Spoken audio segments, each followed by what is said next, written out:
Assalamualaikum warahmatullahi wabarakatuh. Duduk siap, gerak. Sebelum kita mulai kuliah, mari kita berdoa terlebih dahulu. Doa mulai.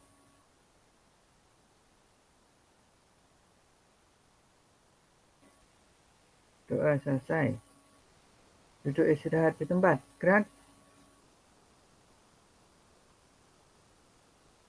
Baiklah, mari kita mengucapkan Alhamdulillahirabbil alamin. Wassalatu wassalamu ala sayyidina Muhammadin wa ala alihi wa sahbihi ajma'in.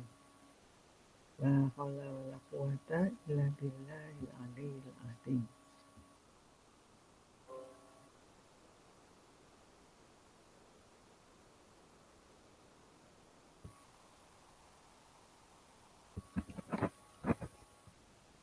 Para mahasiswa sekalian, sampai ketemu lagi dengan mata kuliah mikrobiologi lingkungan dengan bab 4, yaitu tentang visualisasi bakteri ya.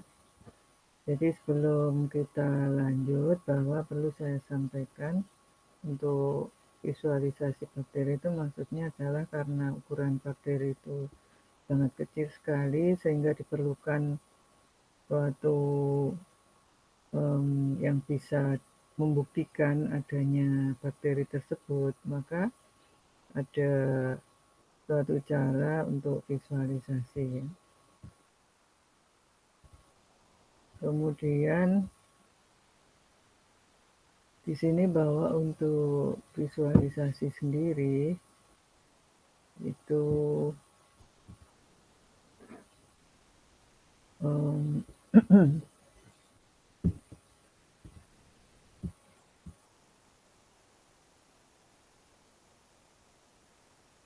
yang pertama adalah pewarnaan negatif ya. Jadi dalam hal untuk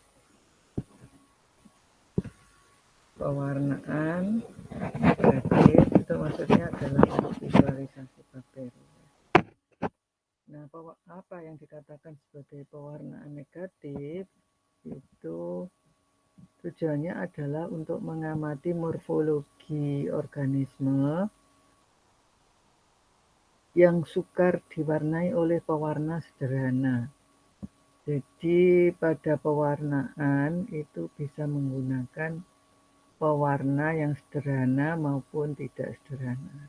Nah, untuk pewarnaan negatif ini artinya adalah untuk mengamati yang sukar diwarnai oleh pewarna sederhana. Jadi pewarnanya itu secara kompleks ya.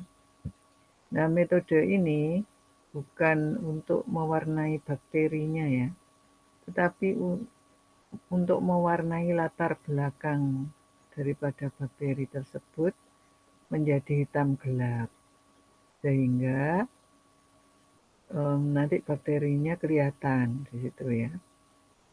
Metode ini meliputi pencampuran mikroorganisme di dalam setetes tinta India atau nigrosin, lalu menyebarkannya di atas sebuah kaca objek. Mikroorganisme tampak transparan dan tampak jelas di antara medan yang gelap dan tidak mengalami pemanasan. Jadi menggunakan tinta nigrosin yang dicampur dengan ini ya, jadi mikroorganismenya gitu ya. Jadi mikroorganisme itu nanti diberikan tinta India yang berupa nigrosin ya. Terus kemudian nanti akan nampak jelas pada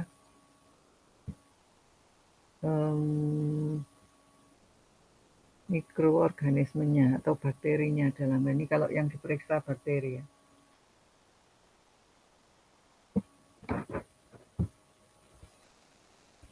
kemudian saya lanjutkan dengan slide berikutnya.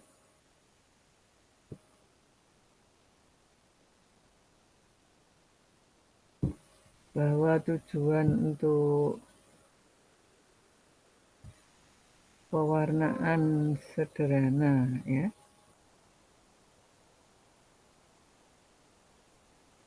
Untuk pewarnaan sederhana di sini mempelajari kegunaan pewarnaan untuk mempertinggi kontras antara sel dan sekelilingnya dan mengamati ciri-ciri tertentu mikroba tersebut. Jadi sel-sel mikroorganisme yang tidak diwarnai umumnya tampak hampir tembus pandang bila diamati dengan mikroskop cahaya. Pewarna yang digunakan untuk pewarnaan sederhana itu adalah satu jenis warna ya.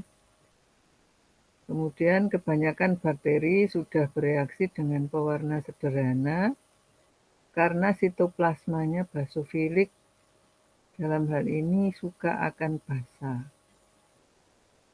Pewarnaan sederhana ini memungkinkan dibedakannya bakteri dengan bermacam-macam tipe morfologi, yaitu Coccus, Bacillus, Vibrio, dan Spirillum. Nah, itu cara visualisasi ya, yang nomor 2 ya. Kemudian di sini selanjutnya slide berikutnya yaitu pewarnaan gram. Pewarnaan gram di sini adalah merupakan salah satu yang digunakan untuk klasifikasi bakteri.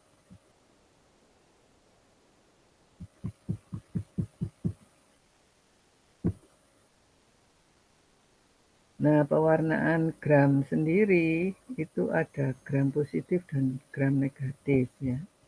Kalau gram positif itu organismenya atau mikroorganismenya dapat menahan kompleks pewarna primer ungu kristal yodium. Jadi pewarnanya itu kompleks ya. Sampai pada akhir prosedur sel-sel tampak biru, gelap, atau ungu. Ya, itu namanya gram positif yang menggunakan pewarna primer ungu kristal yodium.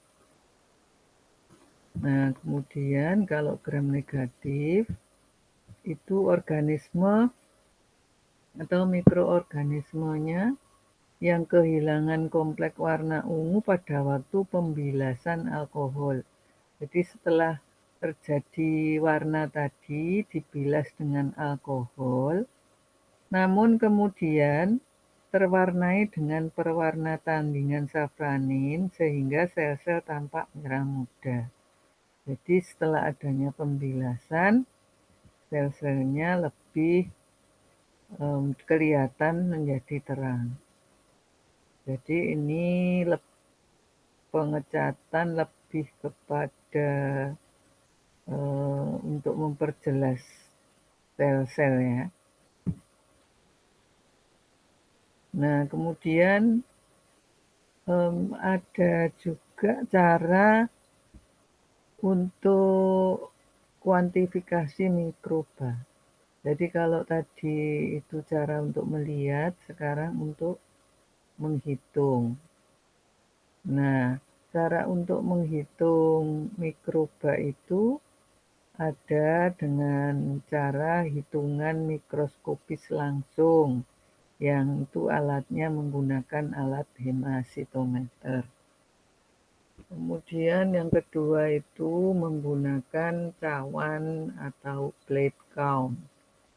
Yang ketiga pengukuran massa sel atau turbidimetrik.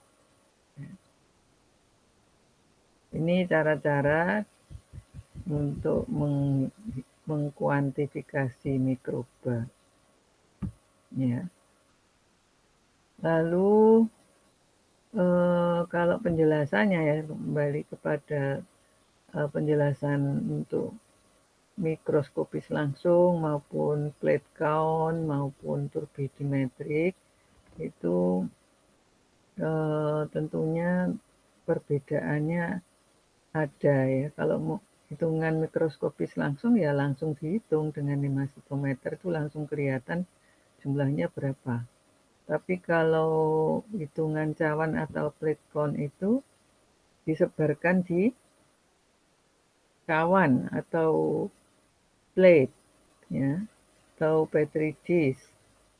Nah nanti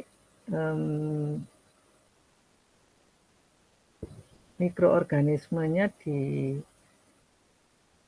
dilihat ya di petri dish tersebut berapa jumlah koloninya. Nah itu cara plate count. Kalau untuk turbidimetrik itu melihat massa sel ya. Turbidimeter itu kan kekeruan ya. Alat untuk melihat kekeruan. Jadi semakin keruh itu semakin banyak jumlah mikrobanya. Kalau semakin tidak keruh berarti semakin sedikit mikrobanya. Ya tentunya ini nanti dipraktekkan di dalam laboratorium ya. Nanti kalau yang 1 dan 3 ini tidak dipraktekkan, tapi yang nomor 2 itu yang dipraktekkan, yaitu menggunakan plate count. Terus kemudian untuk guna pemeliharaan kultur, ya, pemeliharaan bakteri atau kultur ya, itu satu untuk menggampangkan pemeriksaan, perlulah diadakan suatu pemeliharaan atau biakan bakteri. Sehingga sewaktu-waktu perlu bakteri itu selalu tersedia. Jadi misalkan kita mau mengadakan suatu pemeriksaan bakteri ya, itu bisa dipelihara atau di dalam kultur itu ya, dalam kultur itu artinya memelihara ya. Nah, piaraan tadi dapat disimpan di dalam almari es untuk waktu yang lama. Ya, jadi bakteri itu bisa dipelihara di dalam suatu medium dan itu disimpan di almari es bisa bertahan ya. Nah, kemudian kalau piaraan campuran atau kultur campuran itu misalkan kita ambil bahan sampel dari udara, misalkan dari tanah, dari kotoran. Ya.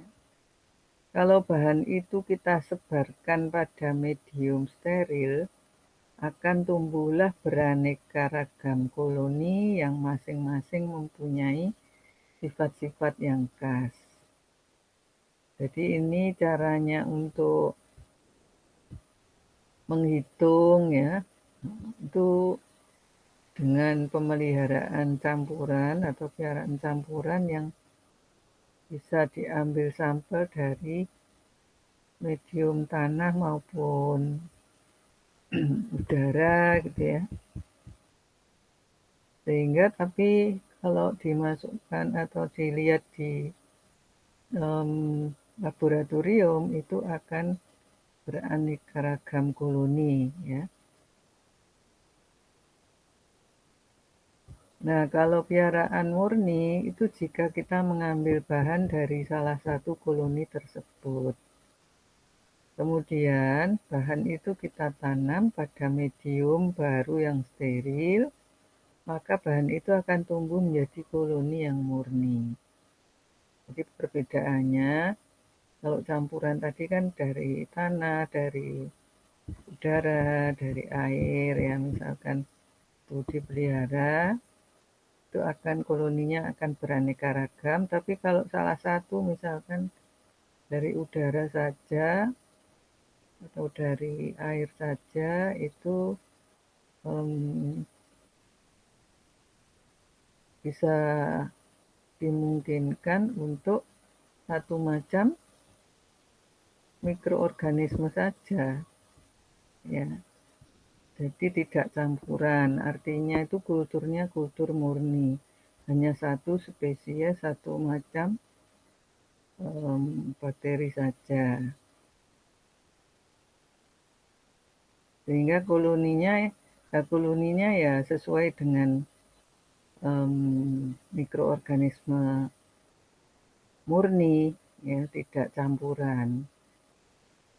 Nah, dari beberapa pemeliharaan tadi, sebetulnya yang menjadi suatu medium itu bisa dibuat gitu ya.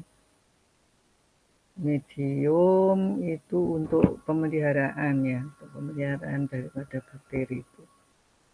Nah, mediumnya sebetulnya mudah didapat ya, tapi biasanya nanti prakteknya itu di laboratorium ya. Jadi nanti kalau melihat kuantitas ya atau morfologi daripada mikroorganisme itu di laboratorium kan yang lebih mudah ya. Tapi kalau misalkan di lingkungan langsung kan tidak tahu ada tidaknya mikroorganisme karena memang ukurannya sangat kecil sehingga tidak bisa terlihat oleh mata. Nah, maka ya strateginya atau caranya dengan dipiara atau ditumbuhkan di dalam laboratorium. Ya. Nah, untuk pemeliharaan di laboratorium itu menggunakan apa? Misalkan kalau kita ambil dari tanah, ya itu ditumbuhkan di medium. Ya, ini medium yang bisa digunakan di laboratorium ya. Yang dikatakan medium itu sebetulnya adalah dasar makanan ya, atau substrat atau medium namanya ya. Nah, dasar makanan ini bisa berbentuk padat dan bisa berbentuk cair.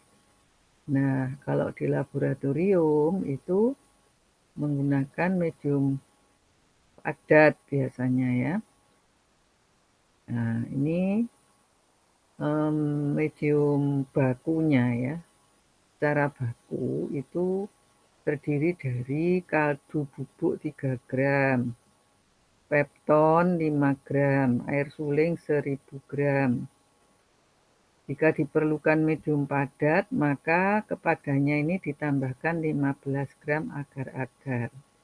Nah, ini medium padat ya.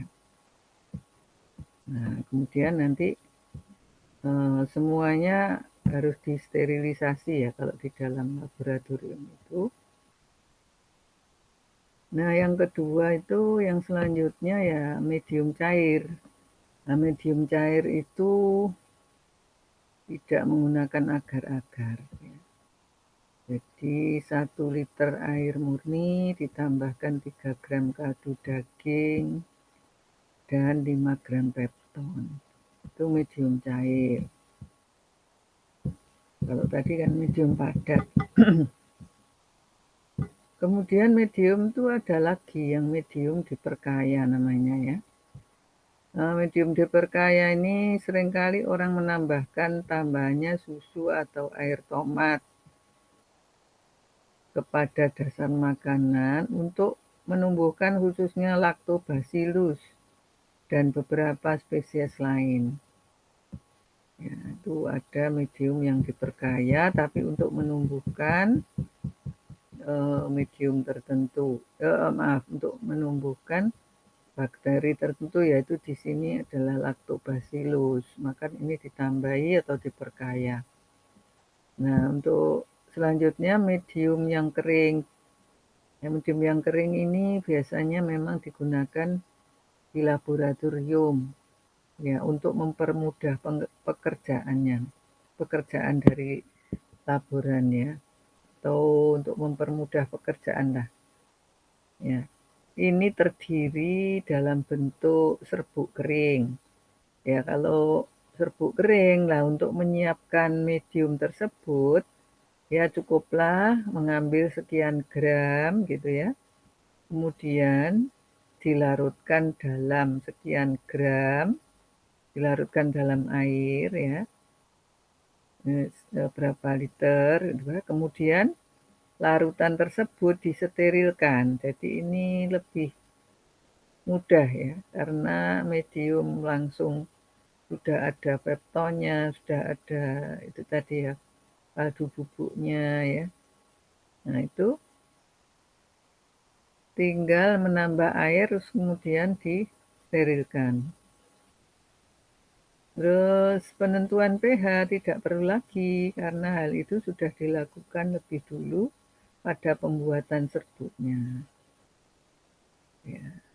Periksalah Divco Manual of Dehydrated Culture Media dan Reagent for Microbiological and Clinical Laboratory Procedure. Ini ada suatu buku yang bisa dilihat ya untuk hal yang kaitannya dengan medium yang kering. Nah, selanjutnya medium yang sintetik ini maksudnya adalah medium yang berupa ramuan-ramuan zat organik yang tertentu yang mengandung zat karbon dan nitrogen. Nah, bakteri yang bisa hidup ini yaitu bakteri autotrof. Ya. Bisa hidup sebagai maksudnya yang berada di medium yang sintetik ini. Ya. Medium buatan ya, yang sintetik itu medium buatan. Medium yang dari bahan-bahan tadi. Nah, medium-medium tersebut ya, itu sebelum digunakan itu harus ada sterilisasi. Ya. Sterilisasi maksudnya apa? Agar supaya nanti pada pemeriksaan atau pada praktikum itu tidak tercampur dengan mikroorganisme yang kita tidak ingin periksa gitu ya. Jadi murni sesuai dengan apa yang kita periksa. Nah, ini peralatannya tuh harus disterilisasi dengan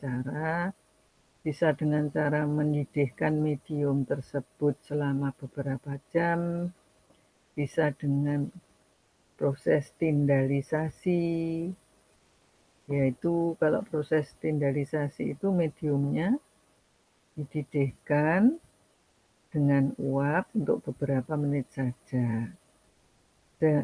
Sehabis didiamkan 1 hari,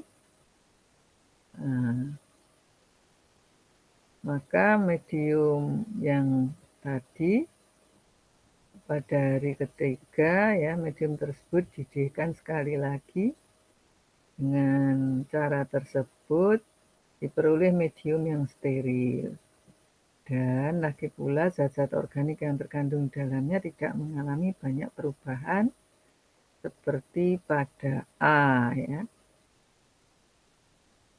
Jadi 2 kali nih sterilisasi.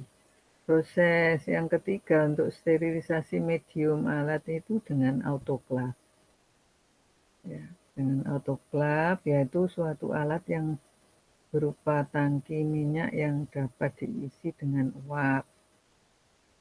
Medium yang akan disterilkan ditempatkan dalam autoklaf selama 15 sampai 20 menit ya.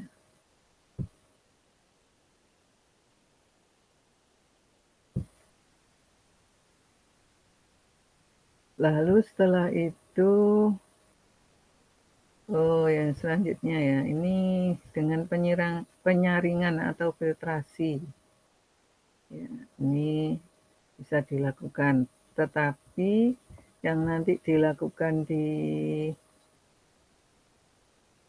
laboratorium itu biasanya menggunakan autoklaf tadi ya.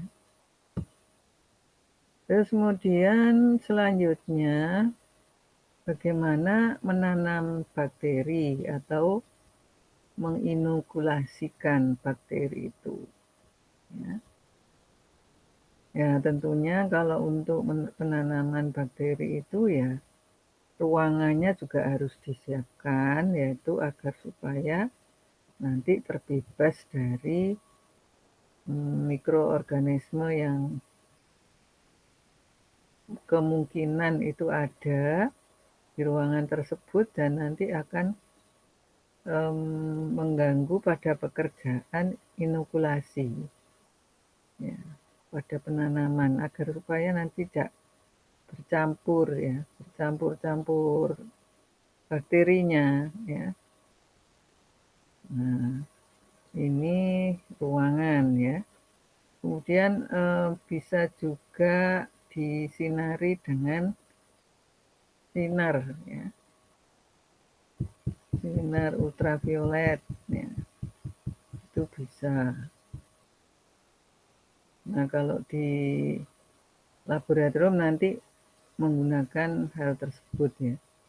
Nah, ruangannya itu bukan ruangan yang bebas, tapi ada namanya kotak untuk sterilisasi itu ada. Ya.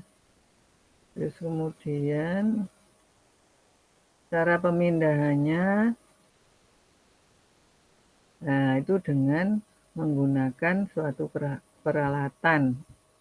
Di sini ya disebut sebagai bahannya sih dari platina. Ya, dari platina yang biasanya cara memindahkan itu dengan mencolek ya, dengan suatu alat ya seperti kawat ada ujungnya dan ujungnya itu bundar, ada bundarannya ya. Nah, itu peralatannya yang digunakan sebagai pemindahan ya.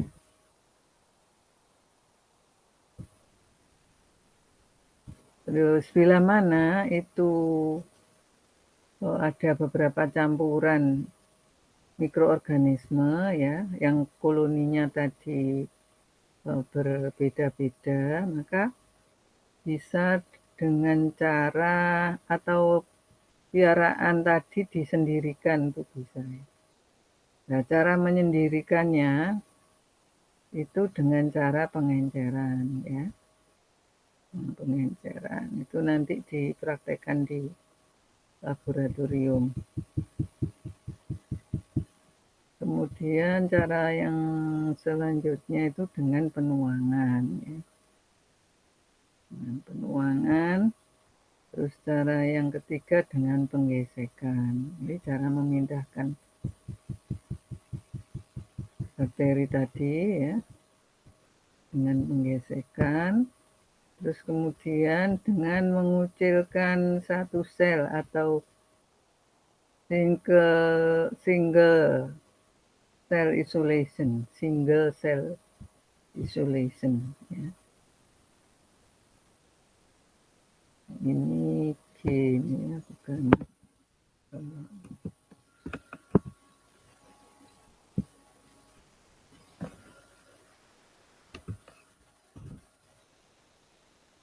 nah ini cara-cara memindahkan ke dalam percobaan ke dalam petri dish atau cawan petri ya. Nah, kalau yang ini, yang single cell isolation ini, diperlukan juga nanti tetesan untuk melihatnya ya, itu dengan mikroskop. Jadi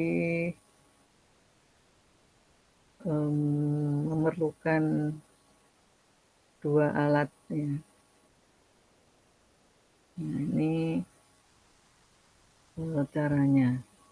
Yang nanti dilakukan di laboratorium itu pada pemindahan ya, pemindahan ini seperti ini, pada pemindahan untuk melihat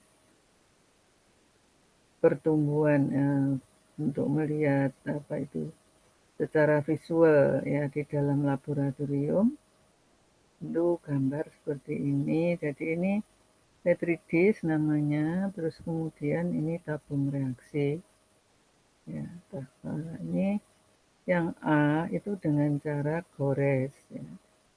Nah, ini yang untuk memindahkan tuh gunakan kawat, ini kawat kecil ya, digoreskan. Kemudian yang kedua, cara yang kedua itu tabung reaksi. Di sini di dalamnya itu ada medium ya. Jadi semua ini itu ada mediumnya. Lalu kemudian yang C ini juga ada mediumnya, caranya dimasukkan saja ya. Nah, cara yang keempat ini dengan menuangkan. Ya, menuangkan dari campuran mikroorganisme dan mediumnya, kemudian nanti setelah 8 jam biasanya itu sudah tumbuh koloni bakterinya ya. Dilihat pertumbuhannya di sini. Caranya seperti ini ya, dalam laboratorium. Jadi untuk visualisasi maupun untuk kuantifikasi di sini sudah selesai materinya. Nanti kita lanjutkan di minggu yang akan datang. Sekian dulu materi pada hari ini. Mudah-mudahan bisa bermanfaat bagi kalian semua.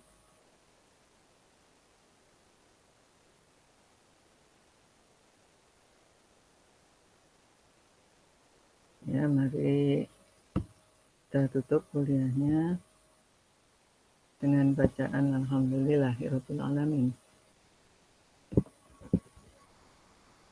Duduk siap, gerak. Kuliah akan saya tutup. Semoga bisa bermanfaat. Dan sekian dulu. Assalamualaikum warahmatullahi wabarakatuh. Sampai jumpa kuliah yang akan datang, yaitu minggu depan.